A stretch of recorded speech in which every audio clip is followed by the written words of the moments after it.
और इस वीडियो पर अगर 5000 व्यूज आ जाता है तो हम आपको एकदम दिल खोल के बोल रहे हैं, दिल खोल के बोल रहे हैं कि भैया आपको हम फ्री में पढ़ाएंगे, एक पैसा नहीं लगेगा। और साथ में एकदम गारंटी के साथ 35 क्वेश्चन अगर मैथ का है तो 35 में से आपको 34 नंबर आपको लाने की एकदम गारंटी। एक इधर हो सकता है लेकिन 34 नंबर आपको लाने की गारंटी हमारी रहेगी, एकदम फ्री में पढ़ाएंगे आपको।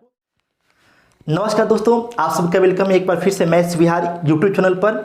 आज के सेशन में आपको हम बताने वाले हैं बिहार सिविल कोड के तहत जो वैकेंसी रिलीज की गई है उसके बारे में।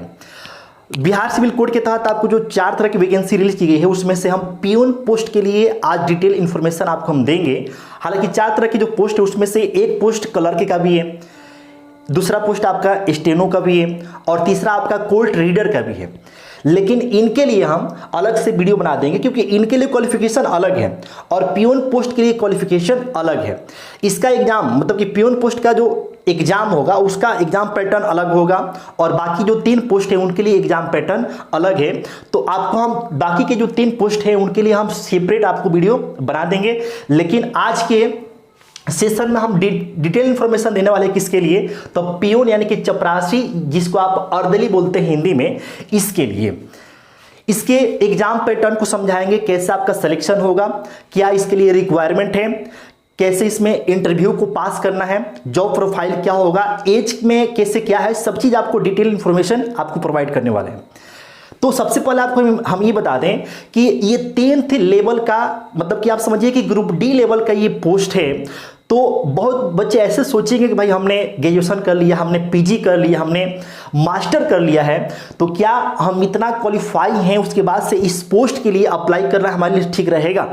तो ये कहीं ना कहीं आपकी सोच गलत होगी क्योंकि देखो भाई आज जो है कंपटीशन का दौर है, इतना ज़्यादा कंपटीशन बढ़ चुका है कि जो मिडिल क्लास वाले फैमिली हैं उनको जो है मतलब कि उन बच्चों के लिए सबसे पहले क्या है कि भाई कोई ना कोई छोटा जब आपको अगर मिल जाता है तो आगे के लिए तैयारी करना आपके लिए आसान हो जाएगा।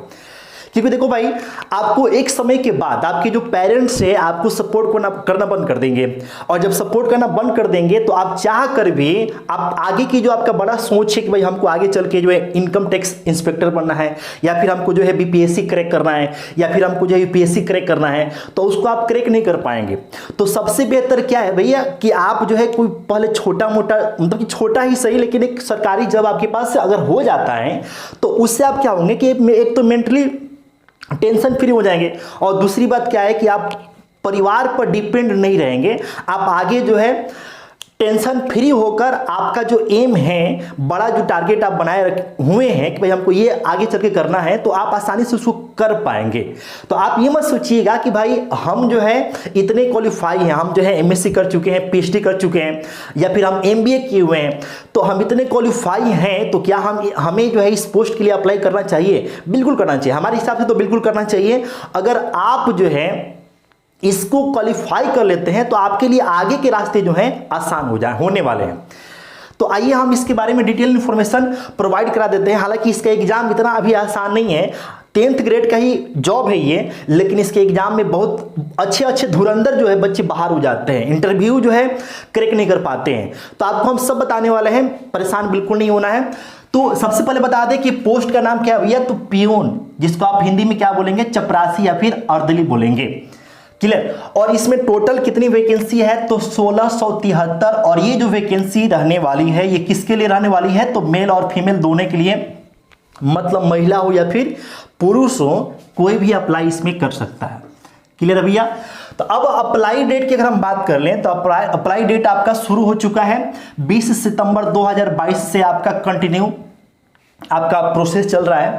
अप्लाई करने का प्रक्रिया शुरू हो चुकी है और ये कब तक चलेगा, तो ये 20 अक्टूबर 2022 तक आपको ये आखिरी डेट है। तो आप जो है डेट देख लीजिए, 20 सितंबर 2022 से लेकर 20 अक्टूबर 2022 तक आपका ऑनलाइन अप्लाई करने का ये आपका डेट है। क्लियर? अब जो है इसके लिए क्वालिफिकेशन मिनिमम क्या होना चाहिए, मिनिमम क्वालिफिकेशन आपके पास होना चाहिए 10th पास। मिनिमम क्वालिफिकेशन क्या होना चाहिए, 10th पास। ठीक है? तो इसी जॉब के लिए ज्यादा मारामारी होगा। क्यों भैया? क्योंकि जो बच्चे 12th पास आउट हैं, जो 12th कर लिए हैं वो भी भरने वाले हैं, जो ग्रेजुएशन कर लिए हैं वो भी भरने वाले हैं, जो मास्टर कर चुके हैं वो भी भरने वाले हैं। तो इसी में ज्यादा कंपटीशन है, इसी में ज्यादा मारामारी है, इसमें ज्यादा बच्चों का कंफ्यूजन होगा। तो इसी में आपको जो है अच्छे से सब चीज क्लियर कर लेना है, ताकि आगे चल के आपको किसी प्रकार का कोई दिक्कत फॉर्म अप्लाई करने के बाद से कोई दिक्कत आपको न रहे। तो देखिए इसमें सबसे पहले आपको हम बता दें कि क्वालिफिकेशन आपको बता ही दिए कि 10th लेवल आपका है, 10th आपने अगर कंप्लीट कर लिया है तो आप जो है फॉर्म अप्लाई कर सकते हैं। और आप बिहार के बाहर किसी अन्य राज्य के भी हैं तो भी आप फॉर्म अप्लाई कर सकते हैं। बिहार के बच्चे तो करेंगे, बिहार के अलावा आप किसी भी भारत के किसी भी कोने से हैं आप फॉर्म अप्लाई कर सकते हैं। फॉर्म अप्लाई करेंगे तो उसके लिए आपसे कुछ चार्ज किया जाएगा। चार्ज की अगर हम बात कर लें तो आप अगर जनरल हैं, EWS से हैं, या फिर BC EBC या फिर अदर स्टेट से हैं, ठीक है, तो आपको जो है पे करना होगा 600 रुपया। चार्ज कितना है भैया? तो आपके लिए 600 रुपया है। SC ST या फिर फिजिकल हैंडीकैप मतलब कि जो दिव्यांग जो बच्चे हैं उनके लिए आपका चार्ज कितना रखा गया है? 300 रुपया, ठीक है, 300 रुपया। जो दिव्यांग बच्चे हैं SC ST वाले हैं उनके लिए आपका चार्ज कितना है? 300 रुपया आपको चार्ज यहां पर रखा गया। क्लियर है बात? अब जब हम एज लिमिट की बात कर लें, एज लिमिट आपको मिनिमम क्वालिफिकेशन कितना बता दिए? 10th। आपके पास अगर 10th आपने किया है, किसी भी बोर्ड से किया है आपने, किसी भी आप राज्य से हैं, तो आप इसका फॉर्म अप्लाई कर सकते हैं, कोई दिक्कत वाली बात इसमें नहीं है। अब हम एज लिमिट की बात कर लेते हैं। एज लिमिट, तो देखिए एज लिमिट हम बात कर लेते हैं यहां पर कि जनरल से हैं आप, जनरल कैटेगरी से आप बिलोंग करते हैं तो आपके लिए एज लिमिट कितना है? तो आपके लिए एज लिमिट है 18 से लेकर 37 वर्ष। आप अगर जनरल से हैं तो आपका एज लिमिट कितना है भाई?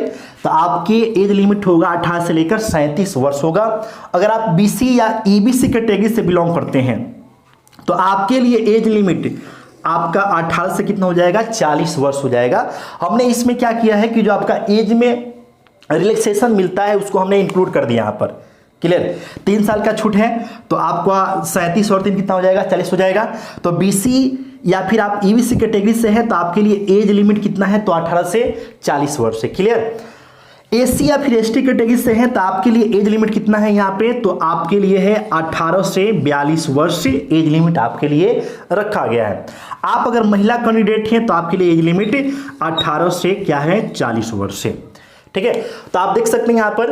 और एज काउंट होगा यहां पर, देखिए यहां पर लिखा गया है कि भाई 1/1/2022, 1/1 क्या हो गया? 2022, यानी कि आप जो है अपना डेट ऑफ बर्थ आपको पता ही होगा, जो आपका सर्टिफिकेट है उसके अकॉर्डिंग आप जो है 1/1/2022 में से अपना डेट ऑफ बर्थ माइनस कर लीजिए, और जो आपका डेट अब बर्थ माइनस करने के बाद से जो आपका रिजल्ट आता है, मतलब कि आपका जितना निकल के आता है कि भाई आप इतने साल, इतने माह, इतने दिन के हैं, तो आप अपने कैटेगरी से के हिसाब से आप यहाँ पे मैच करा लीजिए।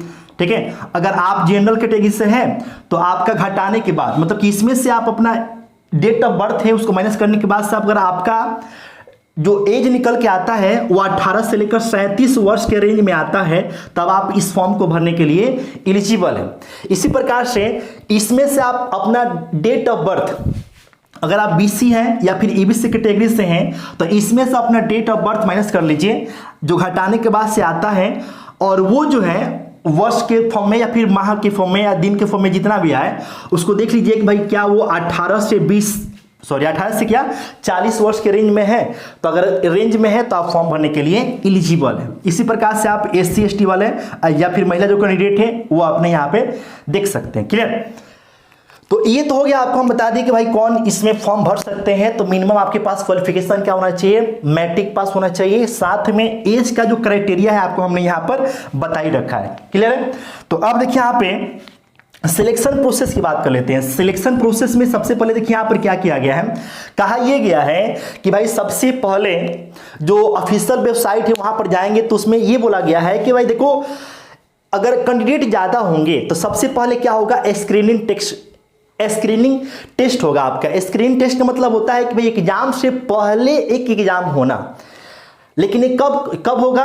तो आयोग के द्वारा ये कहा गया है कि जब कैंडिडेट की संख्या ज्यादा होगी तब होगा। तो क्या आपको लगता है कि भाई बिहार की बहाली हो और कैंडिडेट की संख्या ज्यादा न हो? ऐसा हो सकता है? कैंडिडेट की संख्या ज्यादा होने का मतलब क्या होगा कि अगर ज्यादा फॉर्म गिरता है तब जो है मेन जो एग्जाम होगा उसके पहले भी एक एग्जाम होगा, ठीक है, जिसको कहा गया है स्क्रीनिंग टेस्ट, उसको लिया जाएगा।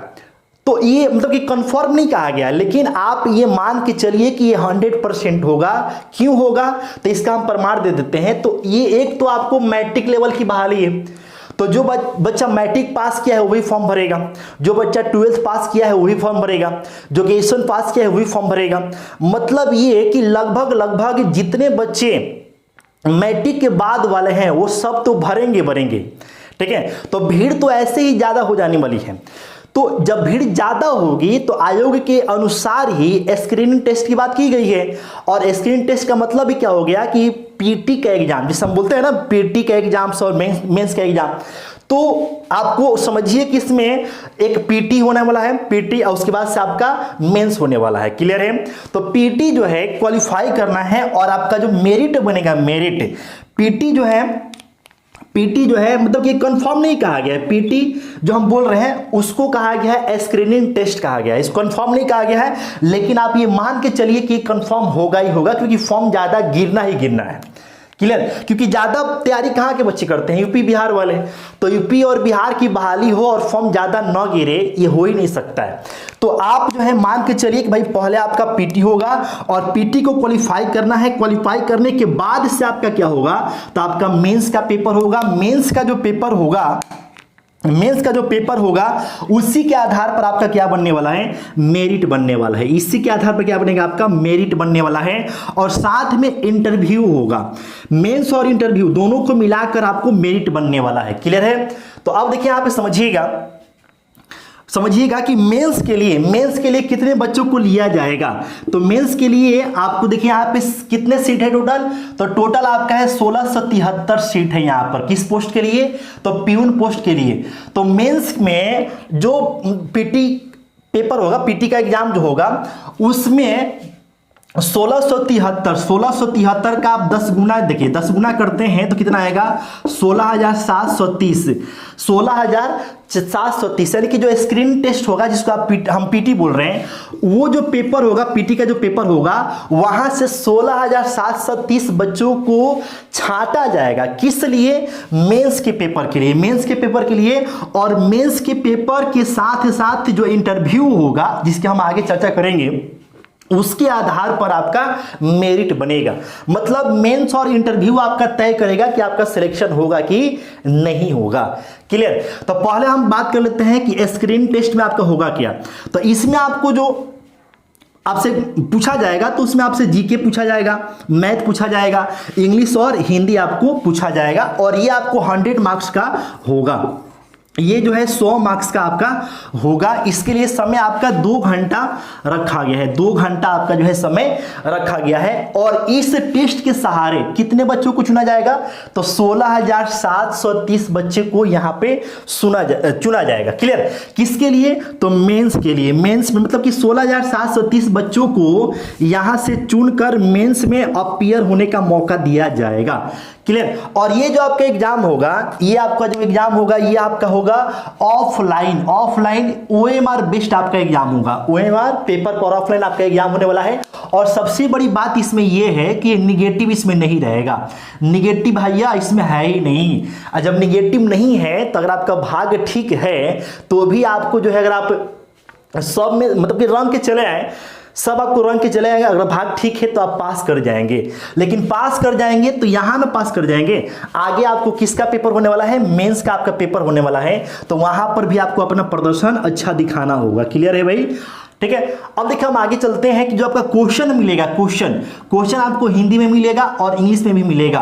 तो जो बच्चे सीबीएसई बोर्ड वाले हैं उनको भी कोई दिक्कत नहीं होगा, क्योंकि आपको वहां पर क्वेश्चन इंग्लिश मीडियम में भी आपको दिखाई देगा। ठीक है, अब देखिए अगर आप पीटी को पास कर जाते हैं तो उसके बाद से आपको मौका मिलेगा कहां पे, तो मेंस में अपीयर होने का। और मेन खेला यहीं पे है भाई, आपका यहां पर प्रदर्शन अच्छा होगा, बेहतरीन होगा, तब जाके आप उम्मीद कर सकते हैं कि आपका सिलेक्शन होगा। और सिलेक्शन होना ही है। जो बच्चा ठीक से तैयारी करेगा, जो बच्चा अच्छे से पढ़ाई करेगा, देखो इसमें ज्यादा कोई मुश्किल है नहीं। 10th लेवल का एग्जाम है, इसमें जो है 10th लेवल के प्रश्न ही आपसे पूछे जाएंगे, बहुत ज्यादा हाई फाई क्वेश्चन आपसे नहीं पूछे जाएंगे। क्लियर है, तो मेंस में आप आपको देखिए 85 नंबर का ये पेपर होने वाला है, 85 नंबर का आपका मेंस होने वाला है, जिसमें आपको 35 क्वेश्चन तो किससे रहेंगे, तो 35 क्वेश्चन रहेंगे आपको मैथ्स से 35 क्वेश्चन रहेगा।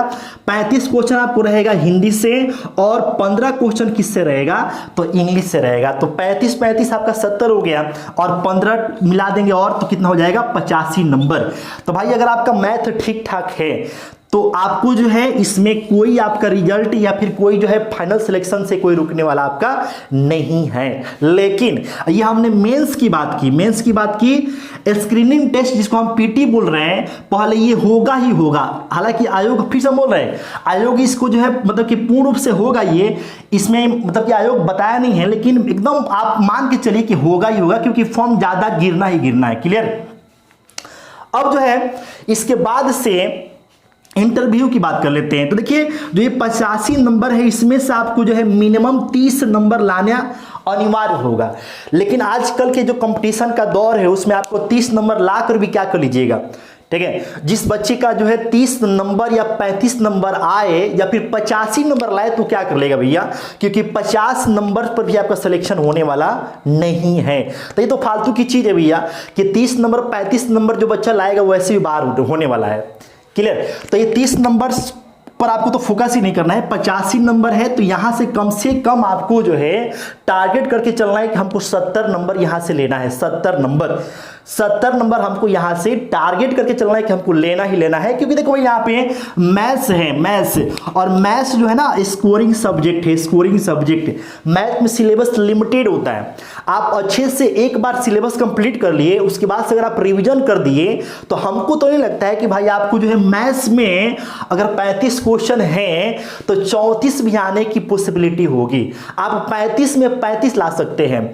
और आप सबका अगर सहयोग रहा तो इस चैनल पर हम जो है फ्री ऑफ कॉस्ट आप सबको हम जो है इस पोस्ट के लिए मतलब कि इस एग्जाम के लिए आपको हम बिल्कुल फ्री ऑफ कॉस्ट जो है मैथ पढ़ा देंगे। तो सबसे पहले कि आप सबका सहयोग होना चाहिए। तो इसके लिए आप जो है सबसे पहले इस वीडियो को शेयर कर दीजिए और इस वीडियो पर अगर 5000 व्यूज आ जाता है तो हम आपको एकदम दिल खोल के बोल रहे हैं कि भैया आपको हम फ्री में पढ़ाएंगे, एक पैसा नहीं लगेगा। और साथ में एकदम गारंटी के साथ 35 क्वेश्चन अगर मैथ का है तो 35 में से आपको 34 नंबर आपको लाने की एकदम गारंटी। एक जो है इधर उधर हो सकता है लेकिन 34 नंबर आपको लाने की गारंटी हमारी रहेगी। एकदम फ्री में पढ़ाएंगे आपको। लेकिन बस आप सबका प्यार चाहिए कि आप अगर इस वीडियो को शेयर कर देते हैं, इस वीडियो पर अगर आपको कितना व्यूज आ जाता है तो 5000 व्यूज आ जाता है तो आप एकदम दिल खोल के आप सबके सेवा में हम हाजिर हैं। डेली आपको मैथ पढ़ाएंगे और एकदम बिल्कुल फ्री में, एक पैसा आपका नहीं लगेगा। टारगेट लेकर चलेंगे भैया कि आपका जो है 35 से 34 होगा, लेकिन 34 से आपका 33 नहीं होगा, एकदम कंफर्म बोल रहे हैं। तो आप अपना प्यार दिखाइए, सपोर्ट दिखाइए, हम आपके लिए आपके सेवा में हाजिर हैं। तो देखो भैया एकदम मैथ में आप एकदम गर्दा उड़ा सकते हो। और हिंदी की बात कर लें तो हिंदी में जो है ग्रामेटिकल सेक्शन होता है, उसमें आप जो है पढ़ लेंगे या फिर किसी यूट्यूब चैनल से आप जो है सपोर्ट ले लेंगे तो वहां से आपका काम हो जाना है। और इंग्लिश जो है ना, इसमें सिंपल आपको जो है ग्रामर सेक्शन से प्रश्न पूछे जाते हैं, तो आपको जो है बहुत ज्यादा टेंशन लेने वाली कोई बातें नहीं है। तो 85 में जो है आपको टारगेट लेके चलना है कि भाई हमको कितना नंबर लाना है, तो 70 नंबर आपको लाना ही लाना है। तब जाके आप सोच सकते हैं कि आपका सिलेक्शन के दौर में नाम रहेगा। आप सिलेक्शन के दौर में अपने आप को शामिल कर सकते हैं। कब? जब आप 70 नंबर लाएंगे, कितना में से 85 में से, तब जाकर आपका सिलेक्शन के दौर में नाम शामिल आएगा। क्लियर। तो अब देखिए भाई यहां पे कि अगर इसमें इंटरव्यू की बात कर लेते हैं तो इंटरव्यू में आपका 15 मार्क्स है, 15 मार्क्स का इंटरव्यू होना है। और इसमें यह कहा गया है कि आपका जो है मिनिमम 6 नंबर आना ही चाहिए। अगर आप 6 नंबर से कम लाते हैं तो आपको जो है बाहर कर दिया जाएगा। तो देखो भाई जो है इंटरव्यू जो है काफी हाई फाई नहीं होता है। इंटरव्यू ऐसा नहीं कि भाई इंटरव्यू होगा तो इसमें आपका यूपीएससी या फिर बीपीएससी लेवल का इंटरव्यू होगा, ऐसा कुछ नहीं है। एकदम सिंपल इंटरव्यू होगा। इसमें आपका जो है जनरल अपीयरेंस देखा जाता है, मतलब कि आप जो है कैसे चलते हैं, कैसे आपका बात करने का तरीका क्या है, आप कैसे बोलते हैं, आपका जो है पर्सनालिटी कैसे क्या है, ठीक है, आपका बोलने की शैली क्या है, मतलब कि सामान्य जो व्यक्तित्व के बारे में आपसे जाना जाएगा, बहुत हाई फाई नहीं होगा। इसके साथ साथ जो है आपकी क्वालिफिकेशन के बारे में भी जाना जाएगा कि भाई देखा जाएगा कि अगर आप जो है मान लीजिए कोई बंदा ऐसा है जो सिंपल मैट्रिक किया है, ठीक है, और कोई बंदा ऐसा है जो आपको जो है मास्टर किया हुआ है, एमएससी किया हुआ है, तो अब जो मास्टर करके इस पोस्ट के लिए जा रहा है तो जाहिर सी बात है कि उसको थोड़ा सा ज़्यादा प्राथमिकता दी जाएगी ना, तो वहाँ से भी आपको कुछ नंबर हासिल हो जाएंगे। इसके साथ साथ आपको चूंकि सिविल कोड की बहाली है तो इसके बारे में भी सिविल कोड से रिलेटेड आपको कुछ बेसिक इंफॉर्मेशन पता होना चाहिए, तब जाके आप जो है आसानी से इंटरव्यू को क्रैक कर लेंगे। बहुत मुश्किल काम नहीं है। आप जो है सबसे पहले आपका प्रयास होना चाहिए कि हम यहाँ पे दमदार परफॉर्मेंस करें, उसके बाद से इंटरव्यू में जो है ना आप बहुत ही आसानी से कर सकते हैं। और आप लोग बोलेंगे तो इसके लिए हम एक सेपरेट वीडियो बना देंगे कि भाई इंटरव्यू में कैसे क्या करना चाहिए जिससे कि आपका जो मैक्सिमम से मैक्सिमम मार्क्स मिल सके। तो इंटरव्यू बहुत ही नॉर्मल होगा, डरने वाली कोई बात है नहीं। तो देख सकते हैं कि 85 नंबर यहाँ से और ये 15 नंबर यहाँ से, टोटल कितने हो गए, तो 100 नंबर हो गए। और 100 नंबर यही आपके मेरिट बनाएंगे, मतलब कि यहीं से आपका जो है मेरिट बनने वाला है। 100 में से कितना नंबर, तो 100 में से आप जो है लगभग 80 के आसपास अगर रहेंगे, मतलब 80 प्लस अगर आप लाते हैं भैया तो आप जो है सिलेक्शन के दौड़ में रहने वाले हैं। 80 प्लस अगर आप लाते हैं तो सिलेक्शन के दौड़ में यहाँ पे रहने वाले हैं, कोई आपको दिक्कत नहीं होगा, ठीक है। अब जो है अगर आप इस जॉब के प्रोफाइल की बात कर लें भाई, तो ये देखिए भाई, ये आपका बिहार सिविल कोड की वैकेंसी है। तो आप जो है किसी भी स्टेट से हैं आप इसके फॉर्म को भर सकते हैं, कोई रोक टोक नहीं है। लेकिन आपका जो जॉब लगेगा वो बिहार में ही लगेगा, आपको बिहार में आकर ही जॉब करना पड़ेगा, इस बात को हमेशा ध्यान रखिएगा। और ये लेवल 1 या फिर जिसको आप ग्रुप डी पोस्ट एक तरह का है ये, ठीक है। और इसके साथ साथ जो आपको बाकी की जो 3 वैकेंसी आई हुई हैं बिहार सिविल कोड की के तहत ही, जिसके बारे में हमने स्टार्टिंग में बताया था, जिसमें आपका एक क्लर्क का है, एक आपका जो है स्टेनो का है और एक कोर्ट रीडर का है, वो ग्रुप सी लेवल की पोस्ट की वैकेंसी है। और उसके लिए मिनिमम क्वालिफिकेशन क्या है, तो मिनिमम क्वालिफिकेशन आपका ग्रेजुएशन है। तो उसके लिए हम आपको सेपरेट वीडियो बनाने वाले हैं, तो आप सब अपना इस वीडियो पर प्यार दिखाइए। हमने इसमें जो भी इंफॉर्मेशन था आपको हम डिलीवर किए। बाकी अगर इसमें कुछ छूट गया हो तो आप कमेंट बॉक्स में कमेंट कीजिएगा, उसके बारे में भी आपको हम जो भी जानकारी होगी आपको हम अपडेट कर देंगे। चलिए फिर से मिलते हैं, आप अपना प्यार दिखाइए। और इस वीडियो पर अगर 5000 व्यू आ जाता है तो आपको जो हम फ्री में आपको हम मैथ पढ़ाएंगे। किसके लिए, तो बिहार सिविल कोड में जो प्यून की चपरासी की वैकेंसी है इसके लिए। एक पैसा आपका नहीं लगेगा, ठीक है। तो जय हिंद दोस्तों, फिर मिलते हैं अगले सेशन में।